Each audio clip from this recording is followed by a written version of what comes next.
Today's Saturday, the first Saturday of Ordinary Time, and you can see my reluctance to return to Ordinary Time. I still have ribbons and lights and crushes displayed throughout my home. But, in some traditions, Christmas ends at Candlemas, which is the feast of the presentation of Jesus in the temple. And this year that falls on February 2nd, so I'm going with that.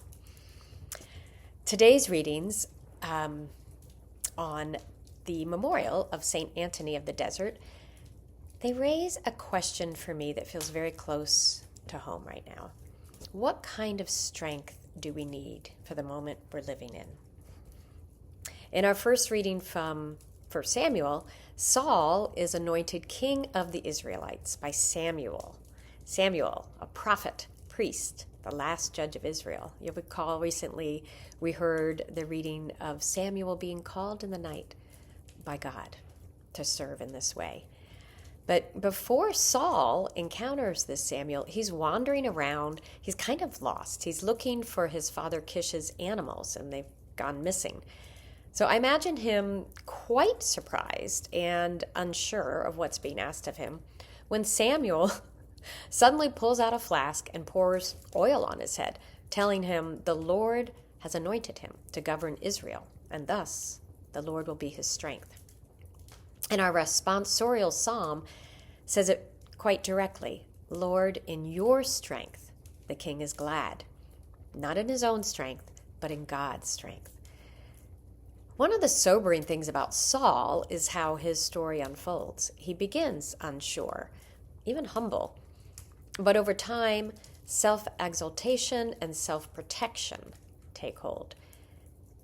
We know he becomes increasingly convinced of his own necessity. He's threatened by anyone who challenges authority, and he's just unable to hear truth. But today's gospel gives us a very different picture of authority. Jesus is sitting at a table with tax collectors and sinners, people who are vulnerable, they're judged, they're on the margins. They know how fragile life is. These are the people that Jesus is drawn to. These are the people that Jesus is calling to share in his mission of building a kingdom. This is a kingdom where vulnerability isn't hidden or punished, but becomes our source of strength. So thinking about St. Anthony of the Desert, whose memorial is today, it gives us a glimpse of how that kingdom comes. Anthony, he was born in the early days of Christianity. It was the middle of the 3rd century, a time of upheaval, violence, and he retreated to the desert to learn how not to be shaped by fear, anger, or the desire for control. And he didn't go to the desert as an escape, but as a place to learn what kind of strength and authority could be trusted. So eventually others joined him, and he became an abbot, and he formed other communities, and he's looked to as the founder of monasticism. So I've been thinking about retreating because for 2 weeks over Christmas and New Year, I was in the Shenandoah Valley in our family sanctuary with up to 29 people some nights around several noisy dinner tables, lots of outdoor activities during the days. Ours is not a silent retreat, or it's not a cloister, but for me, it's definitely a time apart, a place apart. The pace is slower, the sense of urgency is quieted, the pull of the outside world just becomes a little looser. And I will confess, I was reluctant, and you can see the evidence here, to return to ordinary time. But what I hope is that, like Anthony, I can keep returning to a sanctuary, an inner sanctuary, a place where violence and division don't get the final word. So a friend of mine recently recommended the book Pustynia, and that's the Russian word for desert.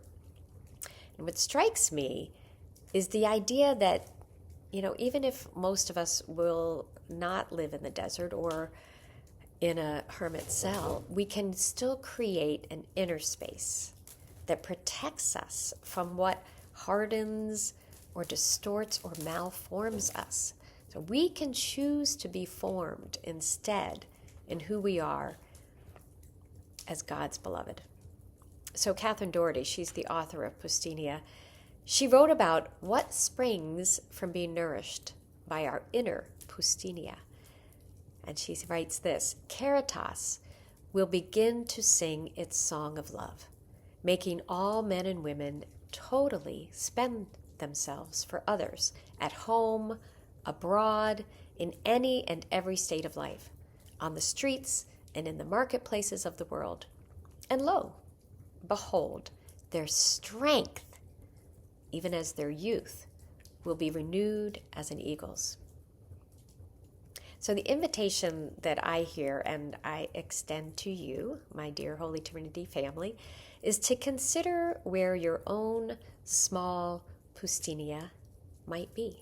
A place, a practice, a rhythm, something you protect, not as an escape from the world, but as a way of staying human and garnering strength within it.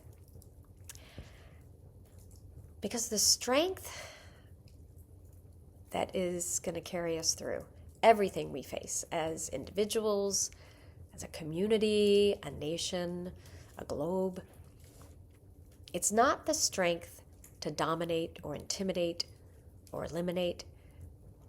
What the psalmist calls the crown of pure gold